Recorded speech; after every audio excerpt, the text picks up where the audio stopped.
Bonjour tout le monde, j'espère que vous allez bien. Alors aujourd'hui je vais vous proposer une vidéo sur la fabrication de cache-pot en origami. Alors c'est vrai que ma dernière vidéo consistait à fabriquer des étoiles en origami. Là je vous avoue qu'à partir du moment où on touche à ça, on a du mal à s'arrêter là parce que avec le papier on peut faire vraiment beaucoup de choses. J'ai été très étonnée de voir tout ce qu'on pouvait faire avec du papier. Donc voilà, j'ai eu envie de continuer, de tester, de faire de nouvelles choses et j'ai réussi à réaliser des cache-pots. J'ai trouvé l'idée géniale parce que c'est vrai que dans mon intérieur j'ai toujours les mêmes pots de fleurs et je pourrais changer en fait un petit peu ma déco juste avec du papier, donc j'ai trouvé ça vraiment super chouette. Donc voilà, donc aujourd'hui je vous propose la fabrication de cache-pots en origami et on passe tout de suite à l'action. Alors voilà, pour commencer, vous prenez une feuille de papier imprimante. Moi, c'est ce que j'ai pris. Alors, j'en ai acheté deux couleurs pour changer un petit peu, mais sinon, vous pouvez prendre blanc. Il n'y a aucun souci. Du moment que le papier est bien souple, voilà, c'est juste parfait pour faire vos pliages. Donc voilà, donc on va commencer au premier pliage. Il s'agit en fait de rabattre une partie de la feuille, le coin de la feuille en haut de votre feuille. Ensuite, vous rabattez cette petite partie-là.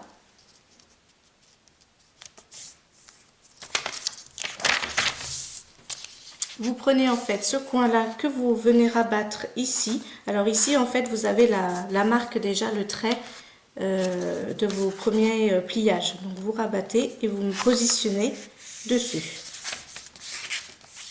Voilà. Vous faites la même chose en haut. Vous rabattez. Voilà ce que ça donne dans un premier temps. Ensuite, vous venez prendre ce coin-là et vous venez le rabattre au niveau de la pliure qui est ici. Voilà. Ensuite, vous prenez ce coin-là. Là, c'est pareil. Vous venez rabattre. Et là, en fait, vous avez aussi le marquage qui est ici. Donc, vous avez juste à aligner pour ensuite faire votre pliage. Vous faites la même chose avec ce coin-là. Et ce coin-là.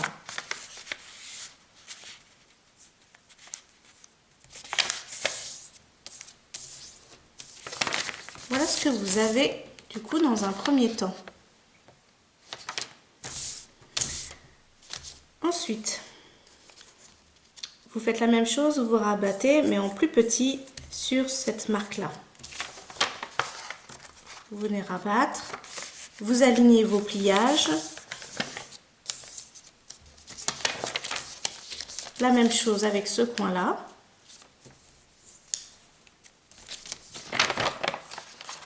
Vous rabattez, vous alignez.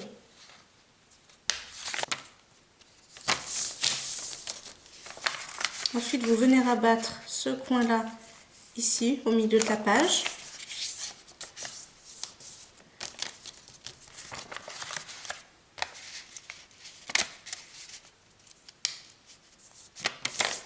Après, c'est le même principe.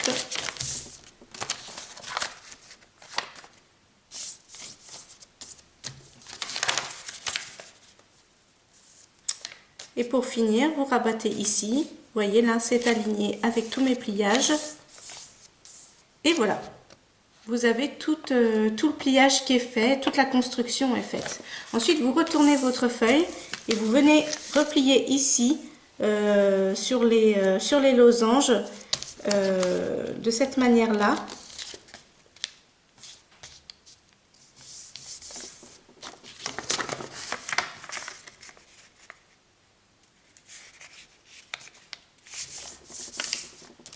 Voilà.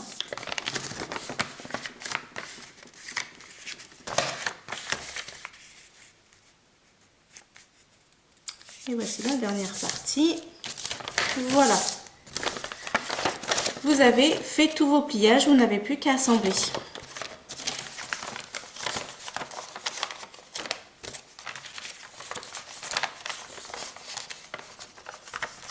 Donc il faut remettre un petit peu en forme. Voilà.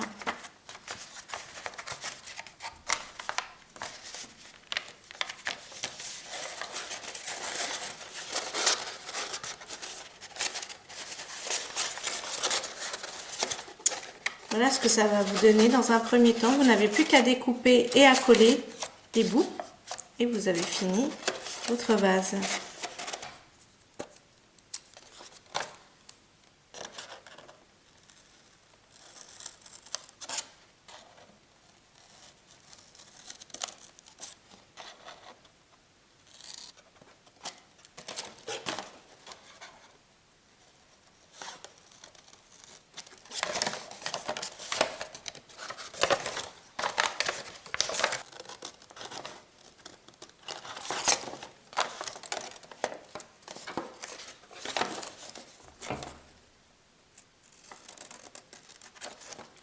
Donc voilà, j'ai coupé toutes mes extrémités, donc vous vous retrouvez avec les pointes là et vous n'avez plus qu'à assembler tout ça. Vous remettez bien comme il faut.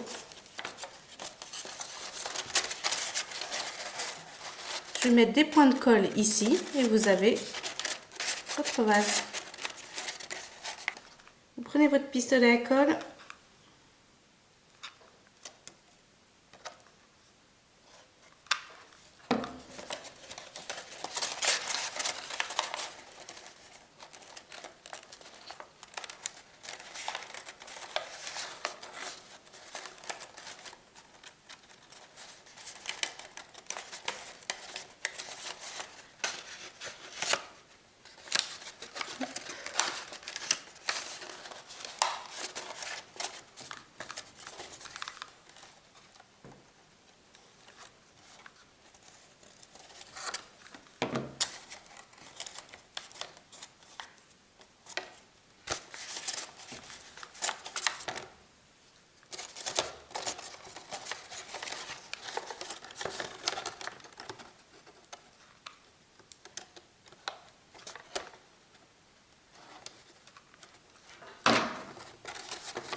Et voilà.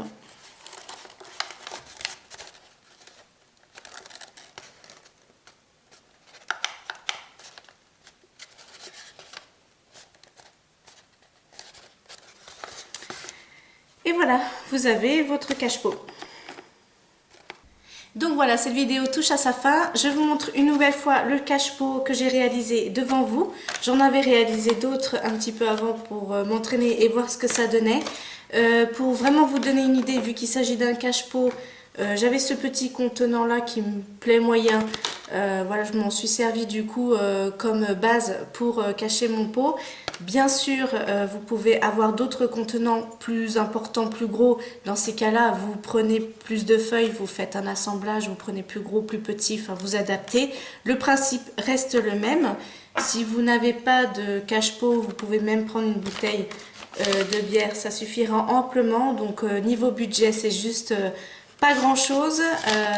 Moi je trouve que c'est vraiment idéal pour même pour les enfants, pour les anniversaires, les baptêmes, si vous voulez redécorer un petit peu votre table pour les enfants, bah, je trouve que c'est une bonne alternative. Donc voilà, cette vidéo se termine, j'espère qu'elle vous aura plu, j'espère qu'elle vous sera utile. La prochaine arrivera très vite puisqu'il y aura cette fois-ci le fameux jeu concours que je vous ai promis. De plus, je fête mes 1 an de poudre de déco. Donc voilà, donc j'avais envie de partager ça avec vous. Je vous dis à très vite, au revoir.